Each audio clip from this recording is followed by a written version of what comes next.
myself as an expert on Kabbalah, although I had the privilege to participate in some of the courses at the Hebrew University given by Professor Idel during my study there, nor I am an expert in Theosophy, although I read my first Krishnamurti book lying on the beach in Mahabalipuram in Chennai back in the 80s. But this book was given me by a fellow Lebanese traveler, and it was just after the first Lebanese war, who tried to convince me to join him, hearing discussion given by Krishnamurti.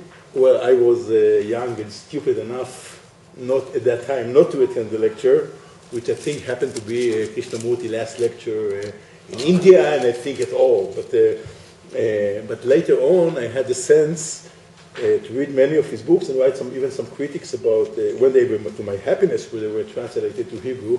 And when we visited today Rafael, I also remember that I even tried to put my kid for a Theosophical kindergarten, but it was for 2 days only.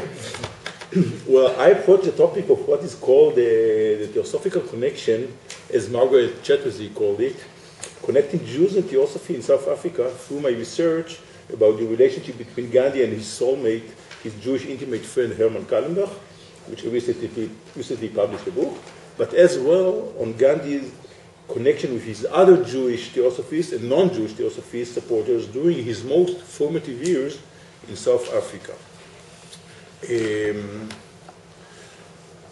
During the round table conference in London in 1931, Gandhi told the Jewish Chronicle reporter, I have and I quote, I have a world of friends among the Jews. In South Africa, I was surrounded by Jews. I assume that most people attending here are familiar with the encounters of Gandhi with the London Theosophical Society during his student years, since this topic is quite well explored. But Gandhi's connection with Theosophy in South Africa is yet unexplored and puzzling field, in which I think only Margaret Chatterjee wrote a pioneering work about it. And as I found during my research, we still lack a lot of information about some of Gandhi's very important supporters.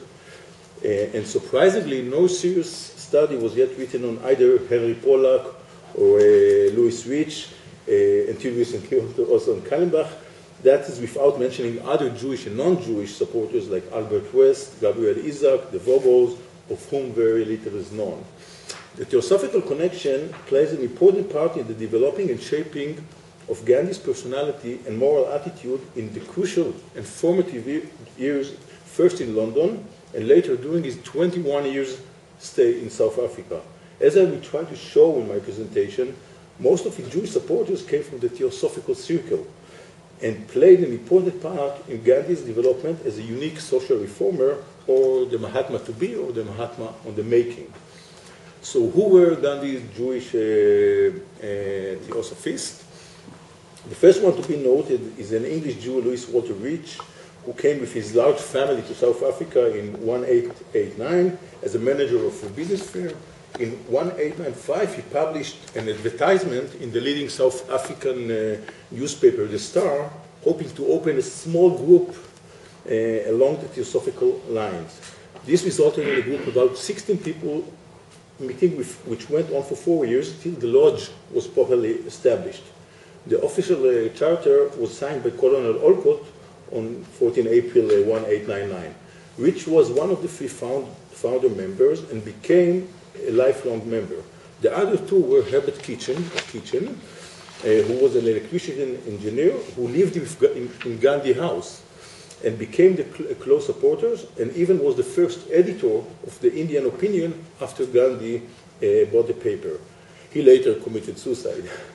The other is Louis Playford, who was the chief resident magistrate of Johannesburg, and Rich's role as the founder and organizer was pivotal. The main focuses of the meetings were on comparative religion, therefore less emphasis was laid on the occult aspects.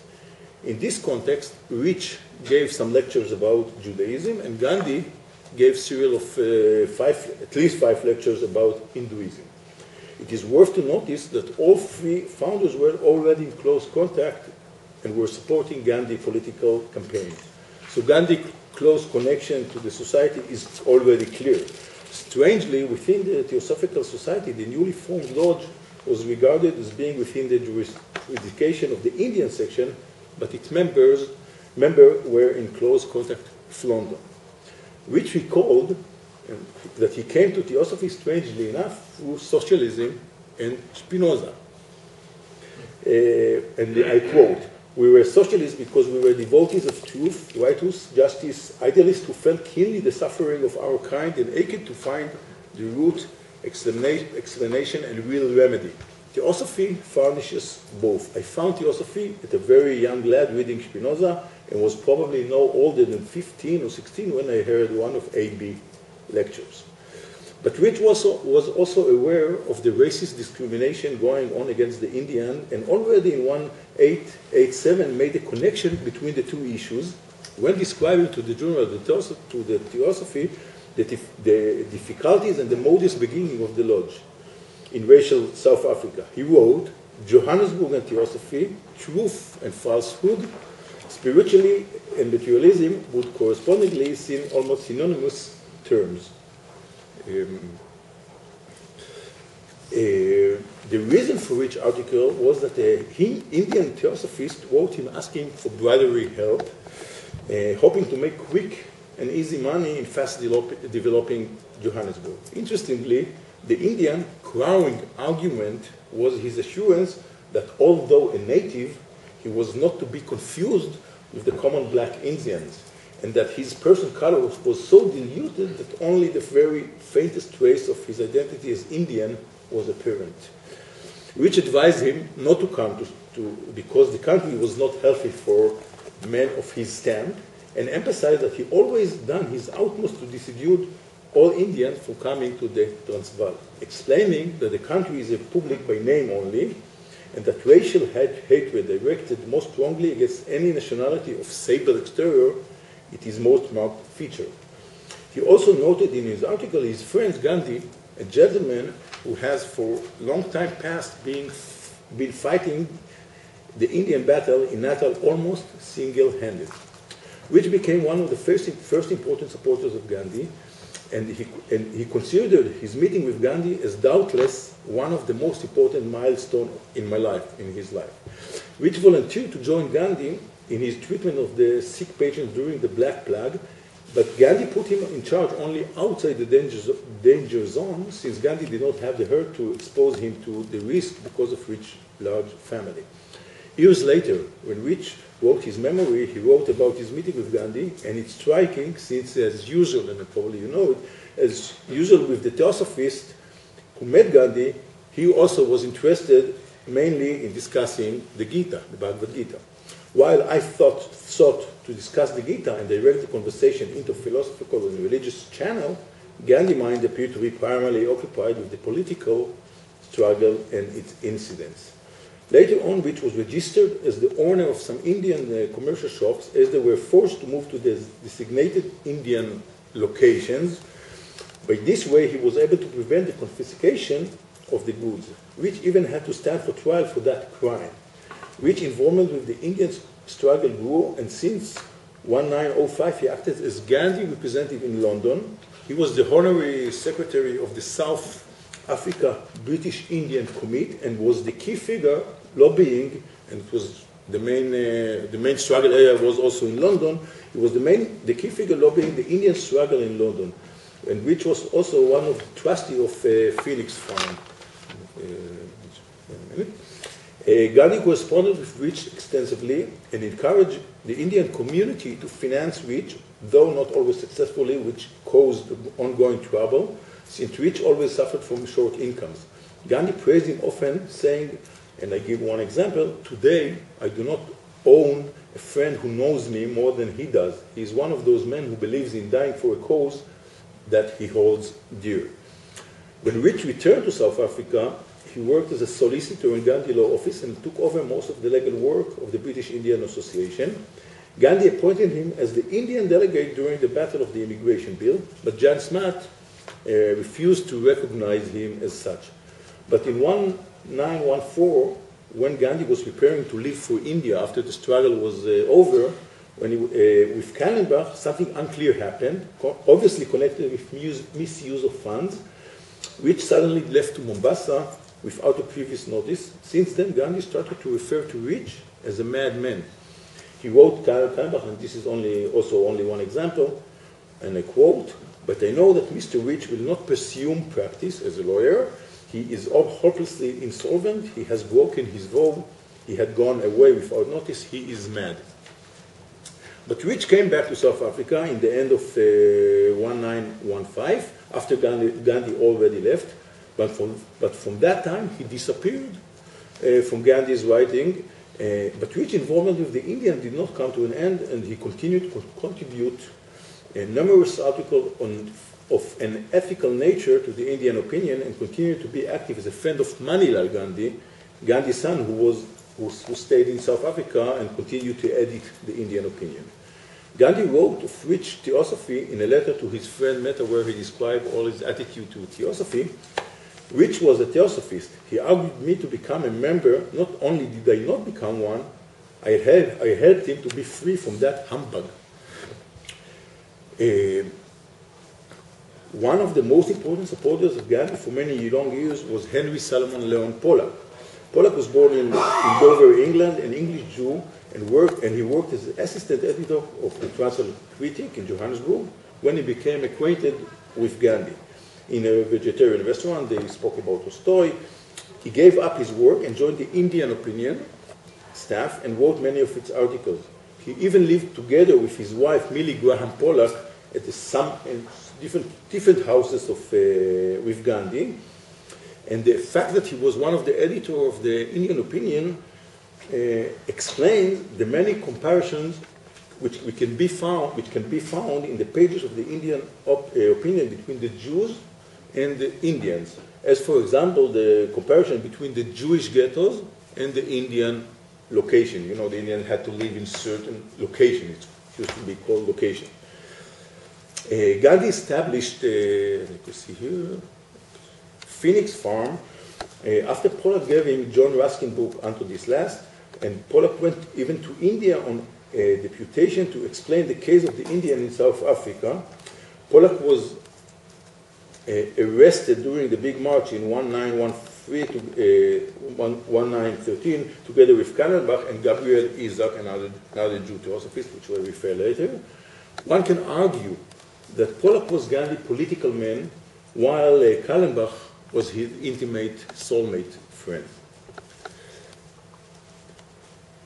Some researchers claim that Pollack was already a theosophist in England before he came to South Africa, but I am not sure of that. Definitely, he was part of the Ethical Society, and this building here, as in England, still exists today, where he met his wife, Millie, who wrote the vivid book, Gandhi the Man.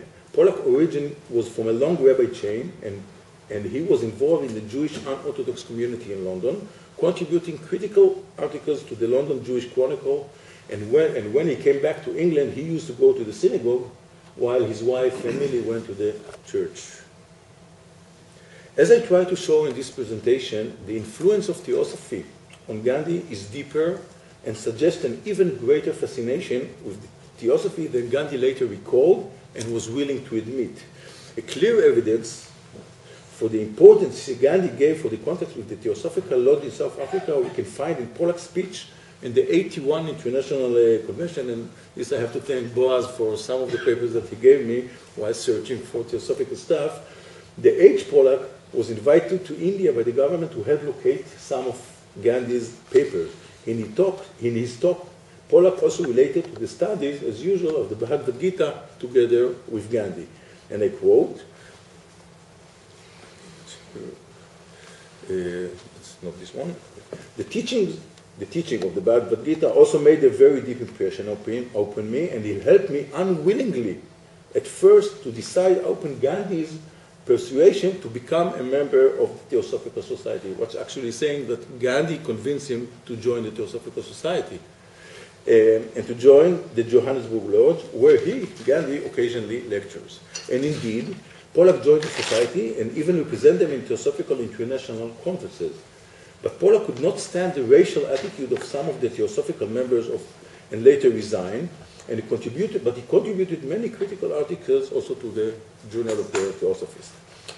Gandhi wrote regarding Polak theosophy that Polak is a theosophist, but he stays a mile away from the practice and writing of theosophists. The same is true of Kallenbach.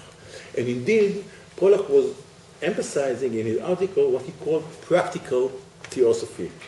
And that for him, the true theosophists were Gandhi and the Indians who fought against the racial discrimination, willing to suffer happily for that according to the Satyagraha, the non-violence principle. And that's, I think you can speak also about two different kind of theosophical society, practical one and like more formal one. In an article titled Brotherhood, as understood in South Africa, he criticized strongly and openly the society hypocrisy, pointing to their double standard. And just you can read the full quote. The principal member of one Theosophical Lodge, for instance, is an ardent protagonist of the doctrine of race segregation, believing that the spirit of brotherhood more readily revealed itself in the atmosphere of ghetto-ridden country. Another South African lodge will not permit the admission of non-Europeans to the membership, a decision that had resulted in resignation of a way of protest, but of at least one European member, and of course he means himself, whose apprehension of the elements of theosophy did not include racial differentiation. The third one, Hermann Kallenbach, which I think also was, together with Polak, was the main supporter of Gandhi. One of the oppositioner of Gandhi nicknamed him the Prime Minister of Gandhi, the loyal Prime Minister of Gandhi. I will not talk about him at length since I really dedicated the whole book for his relation with Gandhi. But he studied architecture in Germany and immigrated to South Africa. He was a successful Jewish architect with whom the Mahatma developed an enigmatic friendship in South Africa, a friendship which stayed with him for the rest of his life. He was Gandhi's closest soulmate and intimate partner for their spiritual experiences. As you can see here, Kallenbach lived together with Gandhi in two different houses. One of them you can see here in this, which was called after that the tent. And later they established together Toaster Farm. Now I understand what was mistaken. See here. Okay. And later they established together Toaster Farm, and Kallenbach played a major role in organizing the wave of the struggle along the Big March, and was arrested one day after Gandhi when the struggle ended.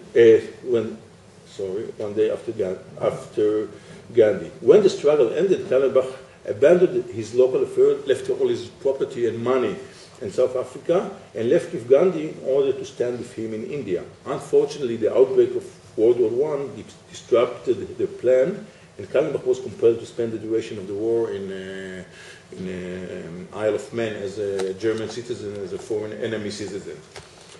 Kallenbach was released in 1917 and came back to South Africa. Just to generalize it and say that Kallenbach, in my view, personal relationship with Gandhi effectively made him the most significant connecting link between the National India movement and the Zionist movement, because later after that he was sent to India by Moshe Sharet in trying to, on a mission, on a Zionist mission to get some kind of support from Gandhi, which of course failed.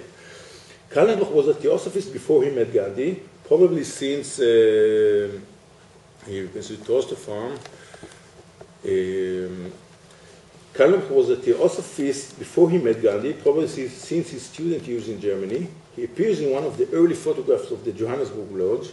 And Gandhi, as I said, wrote on him the same line he wrote about Polak, which I quoted before, saying that he stays a mile away from the practice and writing of theosophists.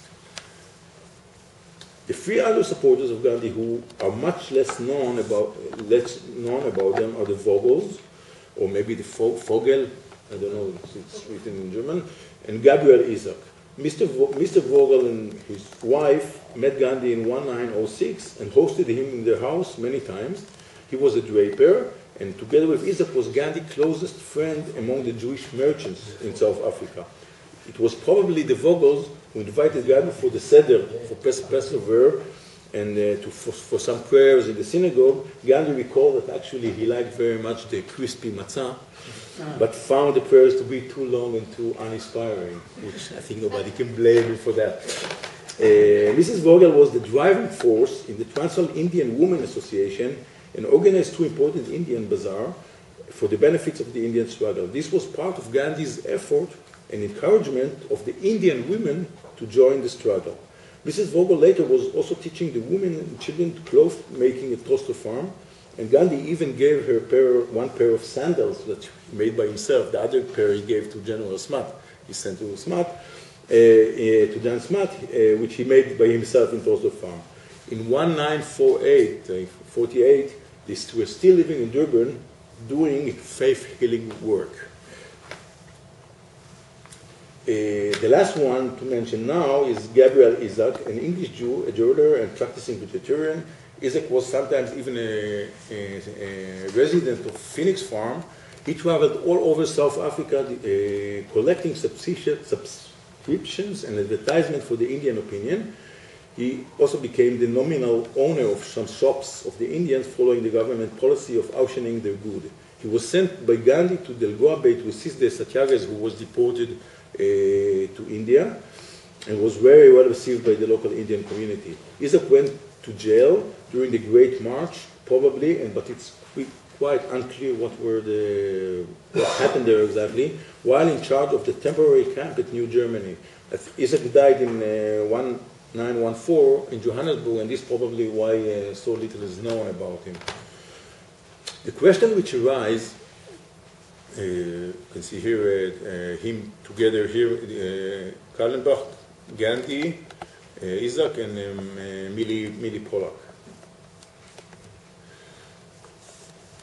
The question which arises is what was the meaning of being a Jew and a Theosophist at the same time? Did it have any meaning at all? Were his Jewish Theosophist supporters, as Isaac Deutscher put it, not in this context, but in a way that Professor Gideon Shimoni used it, described Gandhi Jewish supporters as kind of non-Jewish Jews? Or can we consider them to be obviously not observant Jews, but very well aware of their Judaism? How were they related to all three dimensions? And finally, and most important, what actually attracted them, these Jews, to Theosophy and to Gandhi? Gandhi had the genius of forming a close relationship with many different types of groups and people. Some of them became his lifelong friends, as one can see from his vast correspondence published in his collected works, which consist more than 100 volumes. Gandhi had the ability to absorb different ideas he encountered on his path, but also at the same time to be very selective about new ideas. The case of Theosophy is quite a good example for that. Generally speaking, Gandhi was able to take in only what suited him, focusing mostly on morality, the ability of men to develop spiritually with universal approach without losing one's own tradition and identity. For these moral and religious components, we should add, of course, ahimsa, non-violence, brahmacharya, celibacy, and satya, truth. Indeed, truth, what was impressed Gandhi when he heard Annie Besant lecture, when she declared that she would be quite satisfied to have the epitaph written on her tomb, that she lived for truth and died for truth. Gandhi recalled that these words had never faded from his memory, he said, my memory, from his memory. When Gandhi arrived to England as a student in 1888, at impressionable age, he encountered two non-conformist groups. The London Vegetarian Society, which you can see here, and later the Theosophical Society. Although he later surprisingly tried to minimize the influence of Theosophy in him and even denied and dismissed being an official member for a few months of the Brotherhood from his autobiographies, he kept these contacts through his Jewish and non-Jewish Theosophist friends as an important channel in South Africa. The main reason for distancing himself later was his dislike of the Theosophical focus on occult powers, and also his well-known conflict with Annie Besant about the method which would be used for the Indian self-worth campaign. But Gandhi understood very well that the best recruiting ground for his white supporters lies in the playground of the Theosophical Lodge of Johannesburg and Cape Town. And as I showed, indeed, most of his energetic white supporters came from the Theosophical Society and mostly were Jews. Gandhi's first years in South Africa were full of religious search, and the central question which bothered him was his relationship with his Hinduism, whether he was a Hindu and in what way could he be a Hindu. Theosophy, which focused at that time already at large on Hindu and Buddhist thoughts, helped him to settle these questions, as it helped many other prominent Indian intellectuals at that time. Through Theosophy, he could feel more secure about his own religion and found the self-assurance not to have to convert to Christianity. During his first years in South Africa, Gandhi kept his contact with Theosophy circle in London by contributing popular health and diet articles for The Vegetarian. The editor, as you can see here on the right side, the editor, Josiah Oldfield, with whom Gandhi shared a room in London, brought him into contact with Edward Maitland, which you can see here on the left side. Maitland was the former president of the British Theosophical Society, but soon split from it and founded, together with Anne Kingsford, the Esoteric Christian Union. The group emphasized Christianity, but claimed that dogmas and symbols of Christianity are substantially identical with those of other earlier religions. They also emphasized that the true plane of religious belief lie in man's own mind and heart. The esoteric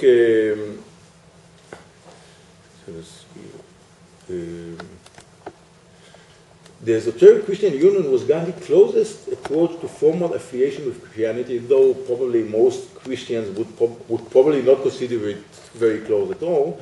In its essence, it was just another Theosophy sect, which emphasized Christian mysticism. As James Hahn wrote, a Hindu like Gandhi could easily consider it to be another Bhakti devotional sect. Gandhi became a member of it and was corresponding apparently extensively with Maitland, but none of that correspondence survived because Gandhi at one time destroyed many letters, and this was the only letters he really regretted being destroyed. In South Africa, Gandhi even advertised himself in Durban newspapers as MK, Mohandas Karamchand Gandhi, agent for Esoteric Christian Union and the London Vegetarian Society, and as a bookseller for Maitland books. There was, of course, a lot of naive and maybe optimism in the mind of the 25-year-old lawyer Gandhi, who believed that in racist Natal and Transvaal in South Africa, they are ready for the unity of religion and brotherhood of men. In a number of occasions,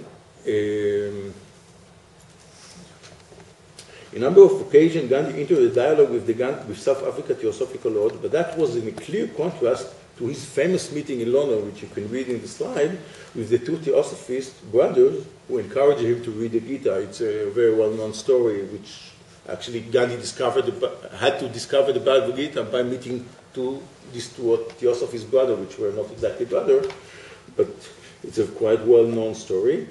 But Gandhi wrote in South Africa, we formed a sort of seeker club where we had regular readings. They were reading, of course, the Bhagavad Gita and the Yoga Sutra of Patanjali.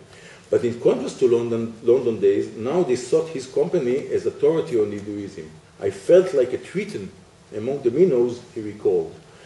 Gandhi summarized his view on Theosophy in a letter to his very important supporter and financier Mehta, and I just quote a little bit for that. I have drawn from Theosophy the lesson which seems to me worth drawing. Blavatsky had made a good impression on me. Theosophy sent many Hindus inquiring into their own religion. It had performed the same service as Christianity has. Moreover, Theosophists believe in the same basic principles as we do, and therefore it's easy enough to come across a good person among them. So what attracted his Jewish supporters to Theosophy and Gandhi? It seems that Gandhi's Jewish friends shared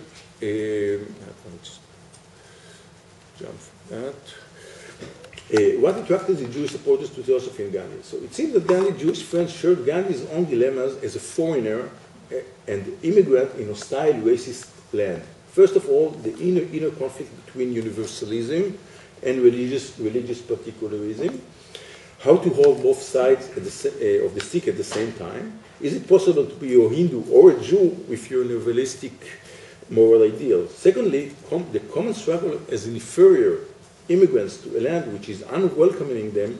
At this point, of course, the Jews had several advantages. They were white people and much more politically organized. That can be shown from the achievement of the Jewish community, led by Morris Alexander, which also supported Gandhi very much, to regard Yiddish as a recognized European language for immigration purposes. This was, of course, in sharp contrast to Tamil, Gujarati, or Telugu, which millions of people spoke them, which, of course, were not recognized as such. But the racist discrimination which Gandhi experienced when he first landed in South Africa was a common experience to many Jews from Eastern Europe, whom even the emancipation could not help, as being an educated Indian could not help the Indian. We can generalize it and conclude that there was a kind of bond between two groups, as member of a kind of diaspora, Indian and Jewish. In the sense, both groups searched for their own identity. The Theosophical Society served as a platform providing a kind of refuge from these struggles. Jews could be part of the Theosophical Society since it did not officially support anti-Semitism. In addition, the society has Kabbalistic elements and, in one general way, Asiatic elements as well. Also, the feeling of brotherhood, focusing on inward, personal, ethical development toward a better idealistic society was a common background. The large umbrella of the Theosophical Society could give a shelter to people of many kinds of different alternative way of thought, such as Tolstoyans, vegetarians, anti-modernists, and more or less all the new agers of that time. Gandhi came in contact with the people and some Jews of whom the ethical and just elements in religion were uppermost. This is in contrast to the religious formal laws of conduct of the Orthodox Jews, halakha, or the political and pragmatic motivated thinking way of the secular leaders of the Jewish community, whose strongest fear was that they, the Jews, would be treated as the Indian are being treated, and some critics of Gandhi saying that Gandhi's strongest fear was that the Indians would be treated as the blacks are being treated. So it was a question of level. So actually looking at on Gandhi, South Africa as a whole, few people understood what Gandhi was about at all, as well as his Jewish friends did. But it should be emphasized that Rich, Colonel Pollack, Isaac, and the Vogels were acting as individuals against the Jewish community general consensus. And Rich and Pollack blamed not only the Theosophical Society, but also the Jewish community of being racist, in contrast to the history of racial and religious long-age discrimination of the Jews. And because of that, they were attacked by the leading South Africa Jewish Chronicle. And I won't read all, but there was a whole discussion, and the editor said, we are willing to admit that there is much to be said for the compliments of the Indian community, but merely because two Jews have taken an interest in the discussion, and these two Jews were Rich and Pollack, strange as it may seem, if there is one subject upon which all sections of the white people of South Africa are absolutely unanimous, is that the recognition of the rights which Indians claimed would be fraught with great damage and great disadvantage to the general population of the country. The editorial came after a debate in the Jewish Chronicle led by Pollack, in which he accused the Jews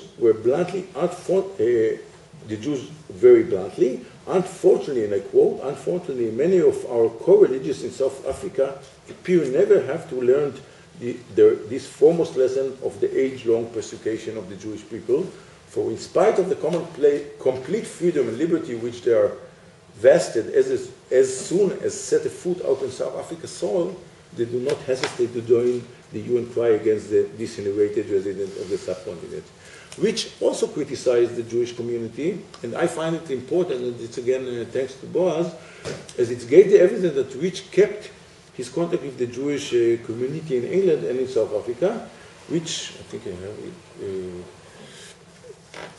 which was praying in a typical West End synagogue at Yom Kippur, and his thoughts turned to South Africa while hearing the prophets of Isaiah getting bored in the synagogue. and then I will just read the last part. Then of a sudden my thoughts turned to South Africa, my home for 17 years, and to the refuge of many thousands of prosperous co-religionists escaped from Russia, Red Terror.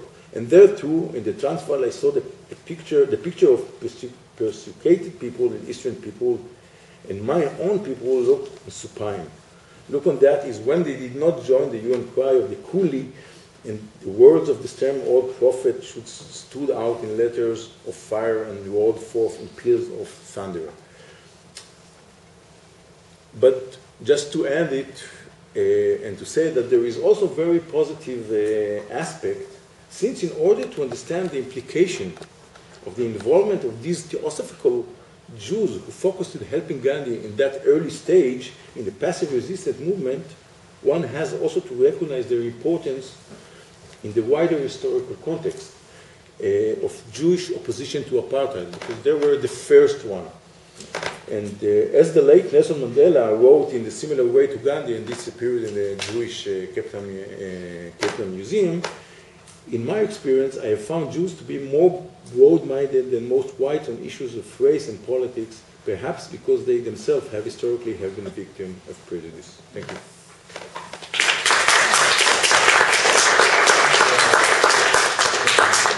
We have something like 5 minutes for questions, notes, and also answers. So let's try. That's fabulous. Thank you so much. And I was particularly, we were talking over lunch about the difficulty of incorporating the Ethiopian Israelis into the society. It was just perfect backdrop to the talk. So I'm wondering about the characterization of Jews as white in South Africa, which obviously it's completely up in the air who's white at any moment in time, right? Irish people used to be black, So, and certainly at that time there were just abundance of physiognomic things going on in Europe, to demonstrate the non-whiteness of Jews. So I'm wondering how... And Italians. Yes, and Italians, yeah, right. Southern, certainly Sicilian, particularly Sicilian, right. Yes, Marco. You're not what so I'm just wondering how that came to be. Is it something that happened that the Jews were proclaimed white, or is it something that didn't happen? I'm not sure I understood the question. The racialization of the Jews in South Africa. Could you just give me some context for it? So, I've never heard. So I think it's very clear. The consensus of the community, and that is really something that it looks surprisingly, but it just happened. The most of the community, or the consensus of the community, was supporting immediately, and that's exactly what Pollack's saying. That in the moment that they put the feet on the soil of South Africa, they became racist. Even that the reason that the Jews immigrated, and mostly from Eastern Europe, immigrated from Eastern Europe to South Africa, was because of the religious discrimination was in Tsarist Russia.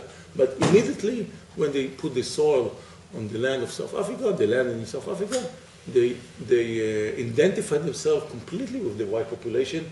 They just could not see the blacks and the Indian only as servants, which everyone has.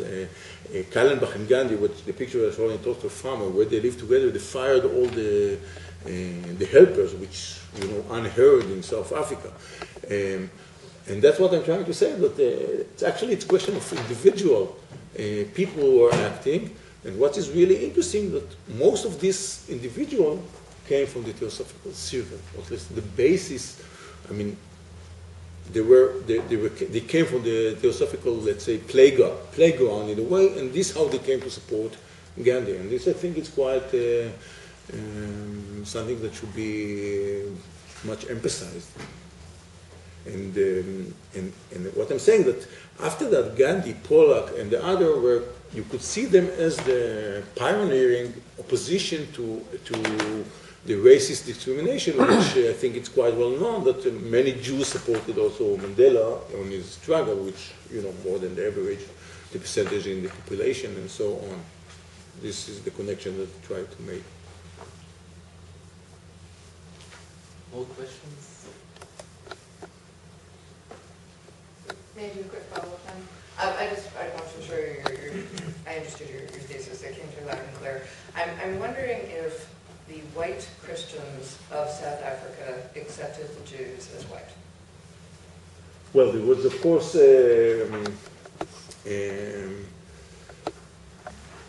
well, there was a lot of anti-Semitism in South Africa as well, and this is, but the priority was to stop. I mean, sorry to say it like this, but on the blacks nobody spoke, you know, and the Indians were the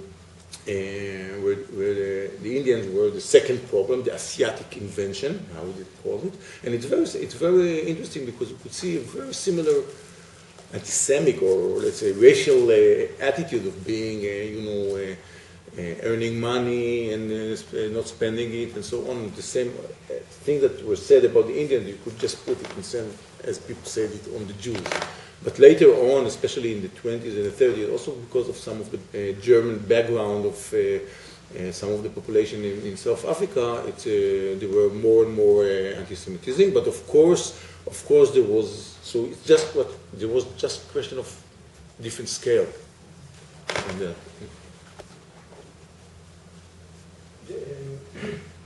just for your question, I think I'm not going to have an answer to that.